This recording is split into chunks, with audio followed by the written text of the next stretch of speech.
दोस्तों, ये कहानी सुनकर आप वाकई चौंक जाएंगे। इसे एक बार जरूर सुनिएगा। मेरी मामा की बेटी की शादी को 2 साल हुए थे, लेकिन दुर्भाग्य से एक ही साल में उसके पति का निधन हो गया। वह पूरी तरह अकेली पड़ गई थी और गहरे दुख में डूबी हुई थी।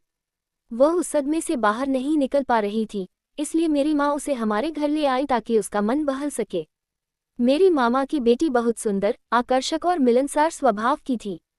एक दिन ऐसा हुआ कि माँ पापा किसी काम से बाहर गए थे और घर पर सिर्फ मैं और वह साहिली ही थे।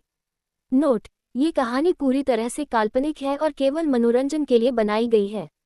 किसी भी व्यक्ति, स्थान या घटना से इसका मेल खाना महज एक संयोग है। नमस्कार दोस्तों, मेरा नाम रोहन है और मैं 30 साल का हूँ। मैं एक किसान हूँ। मेरे पास 3-4 एकड़ जमीन है और मैं अपने माता पिता के साथ रहता हूँ। हम तीनों मिलकर खेती का काम करते हैं।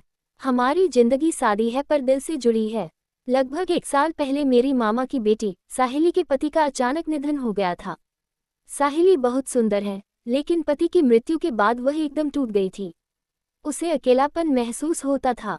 जब जिंदगी की सारी खुशियां एक पल में छिन जाएं, तो कैसा लगता है? दोस्तों, कमेंट में जरूर बताइएगा। मेरे मामा ने मेरी मां को फोन करके कहा था कि साहिली अभी भी बहुत दुख में है। 8-9 महीने बीत जाने के बाद भी वह सदमे से बाहर नहीं आ सकी थी। उन्होंने माँ से कहा कि आप इसे कुछ दिनों के लिए अपने घर ले जाओ, शायद माहौल बदलने से उसे थोड़ा अच्छा लगे। एक दिन मेरी माँ मामा के घर गई और साहिली को हमारे घर ले आई। जब साहिली आई, मैं खाट पर बैठा था। उसे देखते ही मेरी आंखों में अनजाने में आंसू आ गए। वह बहुत दुखी लग रही थी। रो रो कर उसका शरीर सूख गया था और चेहरे की चमक फीकी पड़ गई थी। शादी से पहले साहिली बहुत हंसमुख थी। उसकी मुस्कान से पूरा घर चमक उठता था, लेकिन अब उस मुस्कान पर दुख का साया था। मैंने उसे पानी दिया और माँ उसे अंदर ले गई। माँ ने सबके लिए चाय बनाई। हम चारों, पिताजी, माँ, मैं और साहिली एक साथ चाय पीने बैठे। चाय पीते समय मैंने धीरे से उससे कहा, साहिली, तुम कितनी कमजोर हो गई हो। किस्मत में जो लिखा है वो होता ही है, पर तुम खुद को इतनी तकलीफ मत दो। मेरी बात सुनकर उसने हल्की सी मुस्कान दी, लेकिन उस मुस्कान के पीछे अपार दुख छुपा था। सच कहूं तो मुझे साहिली बचपन से ही पसंद थी। मेरी माँ ने पहले मामा से मेरा रिश्ता मांगा था, लेकिन हमारी गरीबी के कारण मामा ने इनकार कर दिया था। साहिली को हमारे घर आए 5-6 दिन बीत गए थे, लेकिन उसकी मानसिक स्थिति में ज्यादा सुधार नहीं था। मेरी माँ उसे बहुत समझाती थी और समय पर खाना खिलाती थी।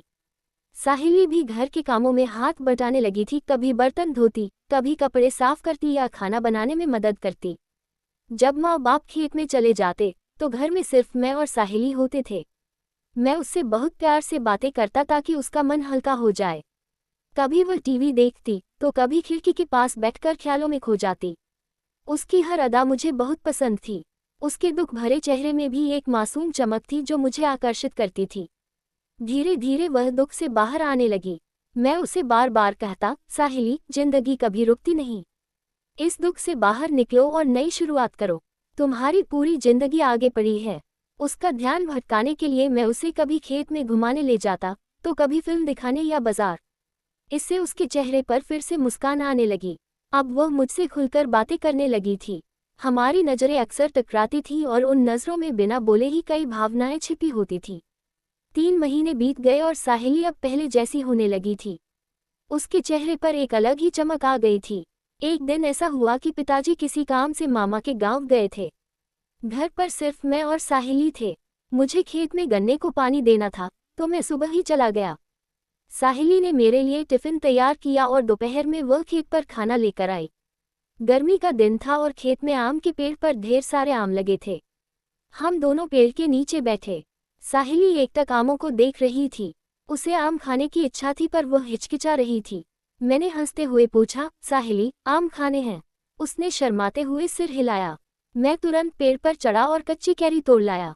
हमने उसे धोकर साथ बैठकर खाया।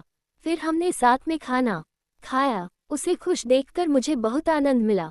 मुझे लगा कि मैंने उसके जीवन में खुशियां लौटा दी हैं। खाना खाने के बाद हम पेड़ के तने से सटकर बैठे थे। मैंने धीरे से उसका हाथ थाम लिया। साहिली ने एक बार शर्माकर मेरी तरफ देखा, लेकिन हाथ नहीं छुड़ाया।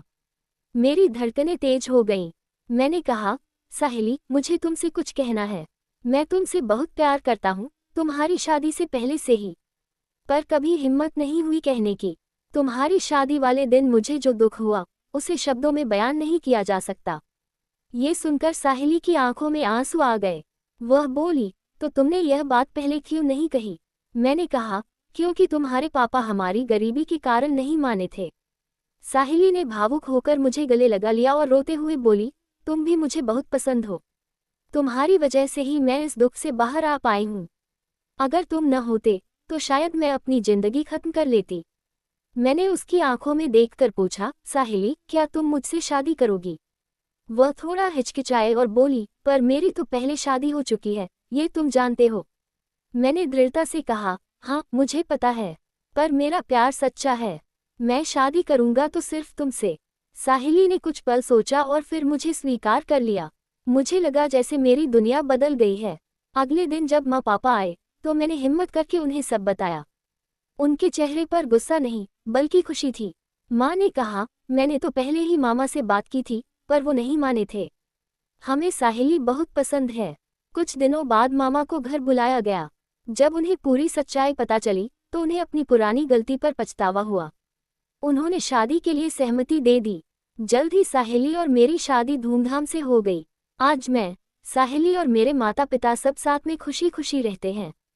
हम दोनों एक दूसरे को बहुत प्यार करते हैं। लेखक का संदेश। दोस्तों, आपको क्या लगता है, हमने जो किया वह सही था या गलत? कमेंट में जरूर बताएं। सच्चा प्यार गरीबी या परिस्थितियों पर निर्भर नहीं होता, वही ईमानदारी पर टिका होता है। अगर जीवन में सच्चा प्यार मिले तो उसकी कदर करें।